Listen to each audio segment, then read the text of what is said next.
मैं भारत को भारतीयता की मान्यता के आधार पर फिर से खड़ा करना चाहता हूं। चाय के बारे में एक जानकारी दे दूं मैं। चाय जो है ना, आपके देश का उत्पादन नहीं है। पहली बात जानकारी के लिए बता दूं, अंग्रेज आए थे जब इस देश में तो चाय का पौधा साथ में लाए थे और उन्होंने भारत में कुछ ऐसे स्थान हैं जो अंग्रेजों के अनुकूल, जहां ठंड ज्यादा पड़ती है, उन स्थानों पर पहाड़ियों पर चाय के पौधे लगवा दिए तो उसमें से चाय होने लगी। अंग्रेज अपने साथ चाय लेके आए थे। भारत में चाय कभी हुई नहीं। 1750 के पहले इस देश में एक भी चाय का कहीं नामो निशान नहीं था। ब्रिटिशर्स आए ईस्ट इंडिया कंपनी लेकर, तो उन्होंने चाय के बागान लगाए। उन्होंने अपने लिए लगाए। क्यों लगाए? चाय एक मेडिसिन है। इस बात को ध्यान से सुनिए। चाय एक मेडिसिन है, लेकिन सिर्फ उन लोगों के लिए जिनका ब्लड प्रेशर लो रहता है। सिर्फ उन लोगों के लिए जिनका ब्लड प्रेशर लो रहता है चाय मेडिसिन है, और जिनका ब्लड प्रेशर नॉर्मल और हाई रहता है चाय उनके लिए जहर है। सर, आज के न्यूज़पेपर में है चाय मोटापा कम करती है। बता रहा हूं ना, आगे बढ़ते हैं। चाय उन सब के लिए जिनको ब्लड प्रेशर कम रहता है अमृत है, मेडिसिन है, लो बीपी वालों के लिए। लेकिन चाय उन सब के लिए जहर है जिनको बीपी हाई रहता है या नॉर्मल रहता है। अब अंग्रेजों की एक समस्या है, आज भी है, वो हजारों साल से। सभी अंग्रेजों का बीपी लो है। सिर्फ अंग्रेजों का ही नहीं, अमरीकियों का भी, कैनेडियन लोगों का, फ्रेंच लोगों का, जर्मन लोगों का, स्वीडिश लोगों का, डेनिश लोगों का, सबका बीपी लो है। कारण क्या है? बहुत ठंडे इलाके में रहते हैं, बहुत ठंडे इलाके में। उनकी ठंड का तो हम सोच नहीं सकते। सर एक चीज, तनाव, टेंशन, डिप्रेशन में बहुत ज्यादा है। मैं बताता हूं, अभी एक बात पूरी हो जाए तो। अंग्रेज और अंग्रेजों के आसपास के सारे देश दुनिया के इस हिस्से में रहते हैं जहां ठंड बहुत है। साल में 6 महीने सूरज नहीं, इतनी ठंड है। और आप अगर उनके यहाँ टेम्परेचर रेंज देखेंगे तो -40 उनकी लोएस्ट रेंज है। -40 ऋणात्मक रूप से, शून्य से भी नीचे 40 डिग्री, शून्य से भी नीचे 30 degree, 20 degree, 22 degree, 25 degree, 15 degree, ये टेम्परेचर उनके यहाँ 6 महीने रहता है। सूरज निकलता नहीं, 6 महीने धुंध ही धुंध रहती है आसमान में। ये इनकी सबसे बड़ी तकलीफ है, अंग्रेजों की और अंग्रेजों के आसपास के देशों। ज्यादा ठंडे इलाके में कोई भी रहेगा उसका बीपी लो हो जाएगा। आप भी करके देख लें, मैंने किया एक बार मैंने ये एक्सपेरिमेंट अपने ऊपर किया। बर्फ मंगाया मैंने, वो बर्फ की सिल्ली आती है ना, वो मंगाई और चारों तरफ सिल्ली लगा के अंदर में लेट गया। लेटने से पहले मैंने मेरा बीपी चेक कर लिया और लेट गया। 3 मिनट के बाद ही मेरा बीपी लो होना शुरू हो गया। 3 मिनट से 6 मिनट में इतना लो हो गया कि मेरी दम निकल जाए ऐसी हालत हो गई। 8-10 मिनट में ही मुझे बर्फ से बाहर आना पड़ा। फिर बीपी चेक किया, मैं कल्पना नहीं कर सकता इतना लो था, इतना लो था। फिर मेरे समझ में आ गया कि मेरे से ज्यादा बेचारे तो अंग्रेज हैं जो बर्फ की सिल्लियों में 6 महीने रहते हैं। चारों तरफ बर्फ रहती है, छत पे बर्फ रहती है, सड़क पे बर्फ रहती है, इधर बर्फ रहती है, उधर बर्फ रहती है। इतनी बर्फ होती है कि गाड़ियां बर्फ में दब जाती हैं। फिर उनको स्पेशल अभियान चलाना पड़ता है बर्फ को तोड़ने का। सारी सरकारों का बड़ा बजट तो बर्फ तोड़ने में खर्च होता है, कनाडा, अमेरिका वगैरह।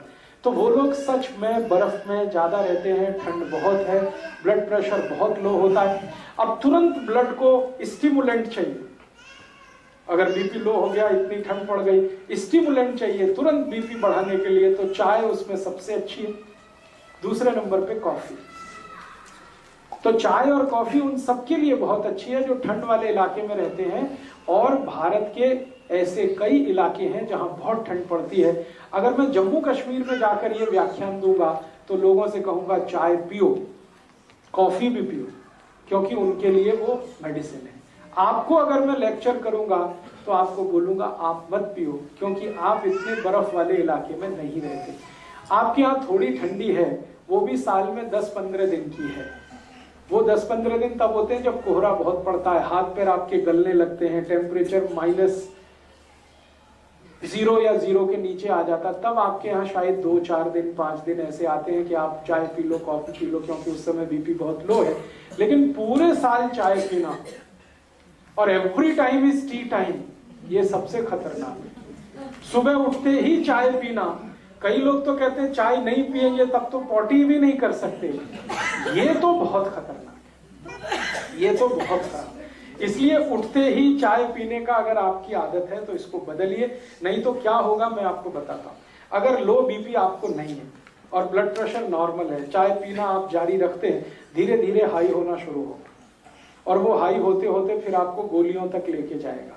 फिर डॉक्टर कहेगा बीपी लो करने के लिए गोलियां खाओ, और जिंदगी भर चाय भी पियो, जिंदगी भर गोलियां भी खाओ। वो डॉक्टर ये नहीं कहेगा कि चाय छोड़ दो, वो कहेगा गोलियां खाओ, क्योंकि गोलियां बिकेंगी तो उसको भी कमीशन मिलने वाला है।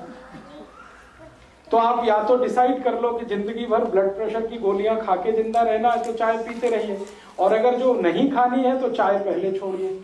दूसरी एक जानकारी और दूं कि आपका पेट बहुत अम्लीय होता है, आप जानते हैं, क्योंकि हम गर्म देश में रहने वाले लोगों का जो पेट है वो नॉर्मल एसिडिटी से थोड़ा ऊपर रहता है। ठंड वाले लोगों का नॉर्मल एसिडिटी से भी बहुत नीचे रहता है, माने उनका जो ब्लड है उसकी एसिडिटी अगर हम नापें यूरोप और अमेरिका के लोगों की और हमारे ब्लड की एसिडिटी नापें, दोनों में अंतर है। अगर हम पीएच स्केल को जानते हैं तो हमारा ब्लड जो है ना वो 7.5 के आसपास, 7.4, 7.3, कभी कभी 7.2, कभी 6.8 तक चला जाता है एसिडिटी में। लेकिन यूरोप और अमेरिका में तो +8 और 8 के आगे रहता है। तो उनका ब्लड जो है ना थोड़ा सा एल्कलाइन है यूरोपियन लोगों का, और चाय एसिडिक है। तो एल्कलाइन ब्लड को थोड़ा एसिडिक करने में चाय उनको मदद करती है, इसलिए उनके लिए वो मेडिसिन है। हमारा ब्लड पहले से ही थोड़ा एसिडिक है और पेट भी हमारा एसिडिक है, और हम चाय पी के और ज्यादा एसिडिक उसको बनाते हैं और ज्यादा अम्लीय बनाते हैं, तो जीवन का सर्वनाश करते हैं। इसलिए चाय आपके लिए नहीं है। और मैं एक आखिरी जानकारी आपको दे दूं, भगवान ने जो चीजें आपके नजदीक में पैदा की हैं वही आपके खाने पीने के लिए अच्छी हैं। जो चीजें आपसे हजारों मील दूर पैदा होती हैं वो आपके लिए अच्छी नहीं। आपको खाने पीने को जितना लगता है वो सब 20 किलोमीटर के दायरे में होता है। आप पटियाला को केंद्र बनाकर 20 किलोमीटर का एक सरकमफ्रेंस बना दीजिए, आपकी जरूरत की हर चीज वहां होती है, वो आपके लिए सबसे अच्छी है। और हजारों मील दूर नीलगिरी की पहाड़ियों में जो चाय होती है या कर्नाटक के कुर्ग एरिया में जो कॉफी होती है वो आपके लिए मुफीद नहीं है, अनुकूल नहीं, क्योंकि हर वस्तु आबो हवा के हिसाब से होती है। जहां जिसकी जरूरत है वहीं वो चीज होती है। कुर्ग एरिया में कॉफी की बहुत जरूरत है क्योंकि लो बीपी है, तो वहां कॉफी होती है। पटियाला और आसपास में कॉफी का कितना भी प्लांटेशन करेंगे होगी नहीं, क्योंकि कॉफी की हमें जरूरत नहीं है। ये तो गड़बड़ी क्या हो गई कि ट्रांसपोर्टेशन के साधन इतने हो गए तो दुनिया में जहां भी जो कुछ होता है हम उसे हासिल कर लेते हैं, लेकिन वो शरीर के अनुकूल नहीं। अब एक और छोटी सी बात कि हमारे आसपास के जानवरों और पक्षियों को जरा ऑब्जर्व करें, वो चाय पीते हैं क्या? मैंने बहुत पिला के देखा है, नहीं पीते। कोई पक्षी चाय नहीं पीता, कोई पक्षी कॉफी नहीं पीता, मेरे घर का पालतू कुत्ता भी नहीं पीता। वो भी मुंह इधर उधर कर देता है, चाय रख दो इधर उधर करेगा, दूध रख दो फट से पी जाएगा, फट फट फट, 1 मिनट नहीं लगता। बिल्ली को पिला के देखा, कुत्ते को पिला के देखा, वो भी नहीं पीते, उनको भी इतना सेंस है। हम तो इतने सेंसलेस हो गए, अपने को समझते तो बहुत होशियार हैं कि हम बहुत इंटेलिजेंट। प्रॉब्लम हमारी इंटेलिजेंसी की नहीं है, सेंसलेस हो गए। तो आप थोड़े सेंस में वापस आइए, चाय कॉफी छोड़िए। फिर आप बोलेंगे कैसे छूटेगा? स्वामी जी का एक सूत्र बताता हूँ चाय छोड़ने का। स्वामी जी कहते हैं चाय पीकर जो नुकसान आपने किया है उसकी भरपाई भी हो जाएगी और चाय भी छूट जाएगी। चाय पीकर आपने क्या किया? आपके ब्लड को एसिडिक बना लिया, अम्लीय बना लिया। अब इसको वापस आपको क्षारीय बनाना पड़ेगा। तो सबसे अच्छी चीज है अर्जुन छाल का पाउडर, उसका काढ़ा बना के पीजिए। चाय जिनको छोड़नी है, घर आए वाले को सत्कार कैसे करें, वो बोलेगा क्या छाल का पाउडर दे रहे हो? बहुत अच्छा। शुरुआत तो हमें करते हैं, चाय पियोगे।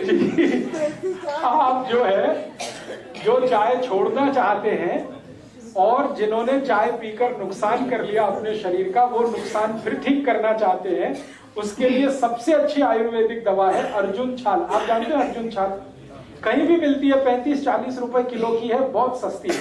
चाय तो 150 रुपए किलो है, ये तो 35-40 रुपए किलो है। स्वामी जी का यहाँ अगर केंद्र होगा, सेवा केंद्र, वहां से ले लीजिए। अर्जुन छाल का पाउडर मिलता है, उसको काढ़ा बनाइए।